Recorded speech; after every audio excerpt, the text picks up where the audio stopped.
రే ఇదిగో మీ జీతం డబ్బులు ఫోన్పే చేసా చూడండి. థ్యాంక్ యూ అన్నా. ఇంకా ఇదిగో నీకు 1000, నువ్వు 1000 తీసుకో. కానీ అన్నా ఈ 1000 రూపాయలు ఎందుకు?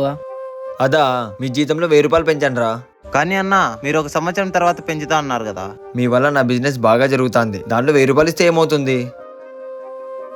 ఇప్పుడు నేను ఈ స్థాయిలో ఉన్నానంటే అది మీ ఇద్దరి వల్లే కదరా. రే మన షాప్ పక్కన ఇంకో షాప్ పెట్టడం వల్ల మన బిజినెస్ డౌన్ అయిపోయింది. ఈ నెల మీ జీతంలో 500 తగ్గించిస్తాను రా. ఈ పరిస్థితిలో కూడా మీరు నాకు తోడుగానే ఉంటారనుకుంటున్నా. అన్నా వాడుంటాడేమో కానీ నేను ఉండలేను. బయట నాకు 20,000 ఇస్తా అన్నారు.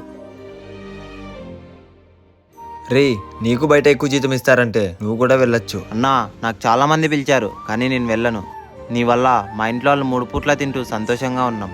థ్యాంక్ యూ సో మచ్ రా. నాకు ఇప్పుడు అర్థమైంది, నేను కష్టాల్లో ఉన్నప్పుడు నాతో ఎవరు తోడుగా ఉంటారో వాళ్ళే మనోళ్ళు.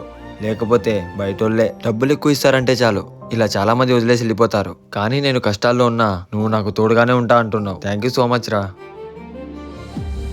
లాభాన్ని ఒకటే కాదు కష్టాన్ని కూడా పంచుకునేవాడే ఒక నిజమైన పనివాడి పనితనం.